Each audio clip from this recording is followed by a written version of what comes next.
Hi, it's Miss Moxie, and it is Monday, September 24th. Today we continued to work on our map project, and we did a little bit of work on finding distance using the map scale and on constructing topographic profiles. Let's take a look at our objectives and agenda.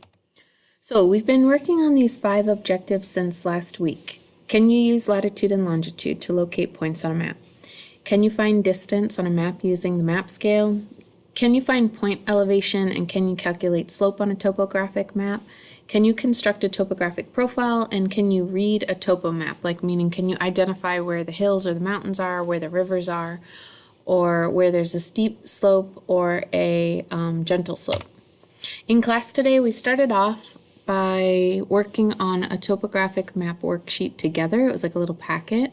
And then we moved into creating a rough draft map using the Explorer's Notes. That's for your mapping project that's due on October 2nd.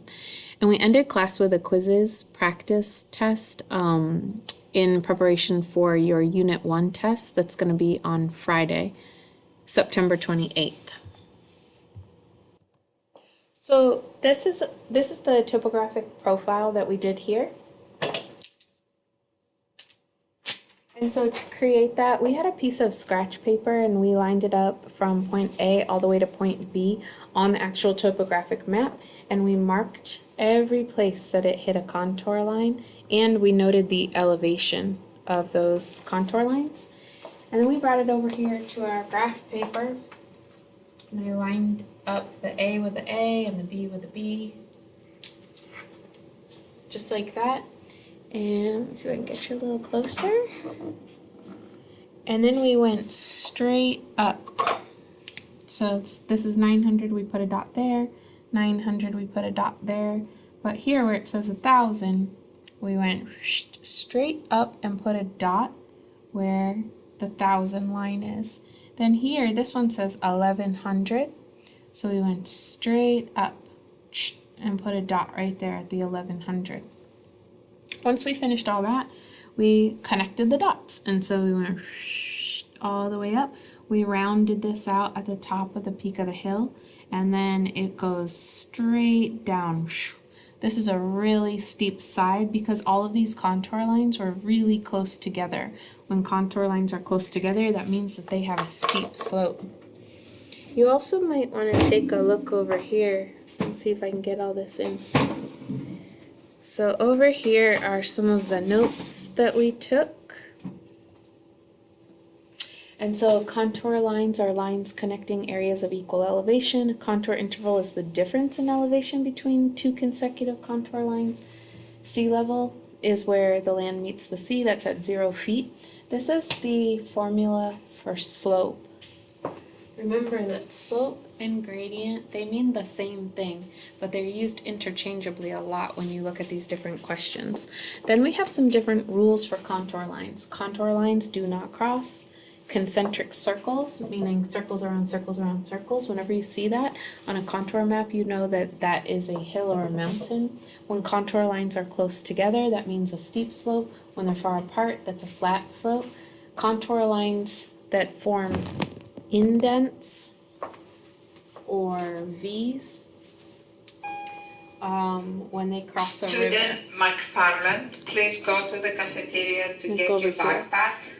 This is what happens when they cross a river. McFarland, if you're still in the building, the go V's to the point cafeteria and uphill. get your backpack. Thank you. Bye-bye. So the river flows the opposite direction. All water is always flowing downhill. That's one thing that you really want to remember.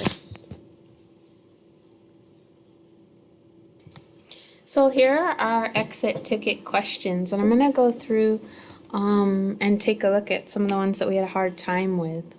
Looks like we're good on contour lines. Most people got that. Okay, the difference in elevation between the highest and lowest point is known as relief. So we keep going. Ooh, great job on this one. A scale shows the relationship between distance on a map and on Earth. Determine the contour interval. So this one we're definitely struggling with.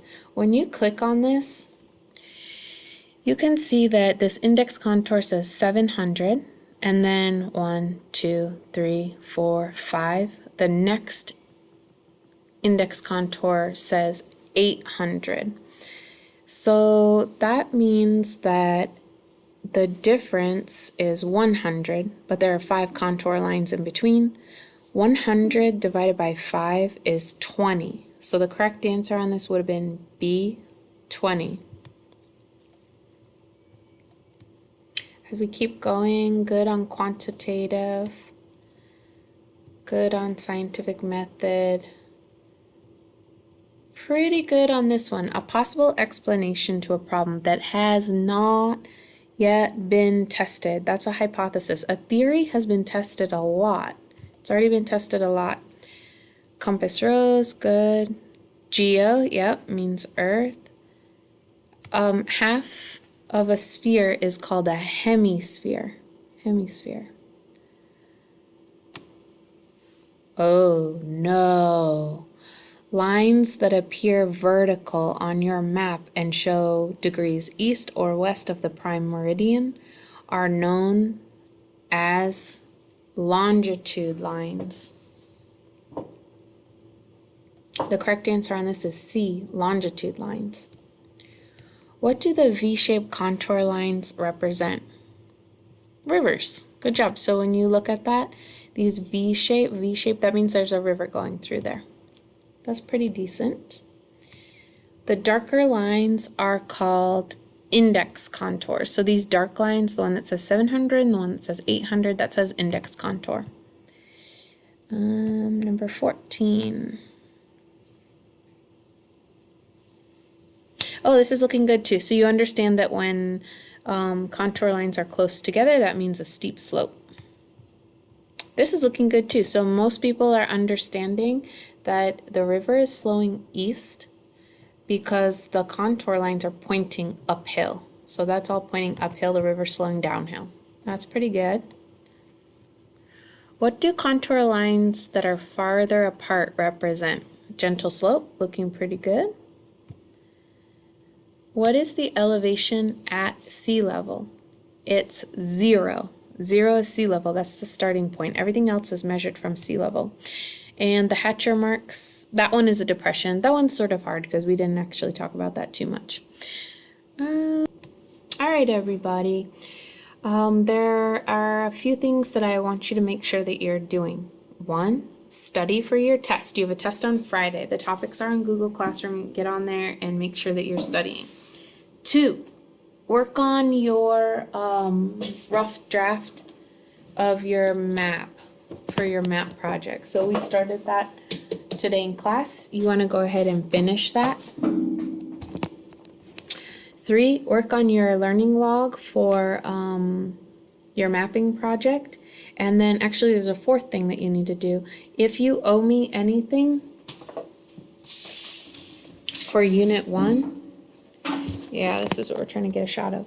If you owe me anything for Unit 1, the last day to turn that in, anything that you owe me, any revisions, any mistakes, whatever it might be, that has to be turned in by October 1st. That's the last day that I'm going to take it. That is when the grade's going to be final. Right now, your grade is really fluid. You still have a chance to like make things up or turn things in if you haven't already done so. But by October 1st, that's it. We're all done. Don't forget your mapping project due October 2nd, and don't forget you have a test on Friday. All right, have a great afternoon, and I'll see you on Wednesday.